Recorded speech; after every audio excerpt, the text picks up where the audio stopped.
Now dear student, we are going to solve question number 4.22, and in this question it is given to you the wires which connect the battery of an automobile to its starting motor of carrying a current of 300 ampere. Clear? So try to understand this question. Actually it is given to you, let's suppose we have two wires. Clear? And let's suppose these two wires are connecting we can say a battery of an automobile. Clear? And current that is flowing in both the wire is same. Clear? Actually a battery is connected in between the wires like this. Clear? So now we can say actually a current is flowing, so we can say current is flowing, this is 300 ampere, and here we can say, let's suppose this is I2, this is also 300 ampere, this is I1. Clear?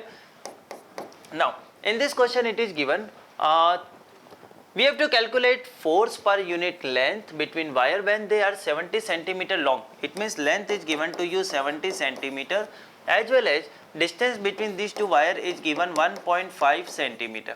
Clear? So my dear student, actually we know one formula, the force per unit length.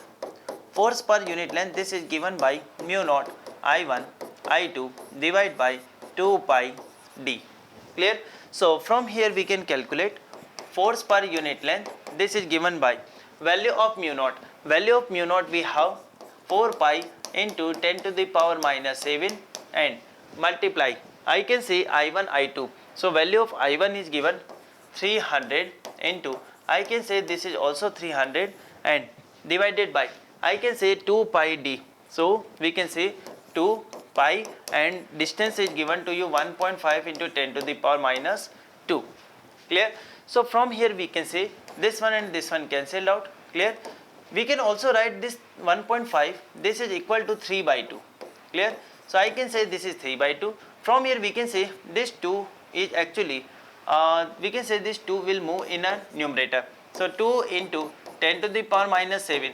Clear? I can say this one is cancelled out, so this is 100. Clear? 100 into, I can say this is 300, and divide by 10 to the power minus 2. Clear? From here we can say this one and this one cancelled out, this is 10 to the power minus 5. Clear? So we can say this is 2 into 3 into 10 to the power minus 1. Clear? So from here you can say force per unit length, this is given by 0.6 Newton per meter. But what is our objective in this question? Our objective in this question is to calculate what is force per unit length. Okay, this one. Clear? Clear? So force per unit length here, it is given by 0.6 Newton per meter, and these forces are attractive or repulsive. We can say because current that is flowing in both the wires are having in an opposite direction, so definitely they are having repulsive in nature. How can we see? Let's suppose if we are talking about this wire number 1, you can say, let's suppose we have, and we want to find magnetic field at any point this wire, on this wire. I can say, if we say let's suppose this thumb indicate direction of a current, so magnetic field in this direction. Clear? Now we can say what is direction of a force acting. I can say if these fingers indicates direction of magnetic field, thumb indicates direction of a current, I can say force will act here like this, force acting on 2 by 1. Clear? Similarly, if you find for number 1, you can say here you will find F1 2. Now you can say here these two forces are repulsive in nature. Clear everyone? So we can say for the last we have answer repulsive. Clear? So this is all about this question.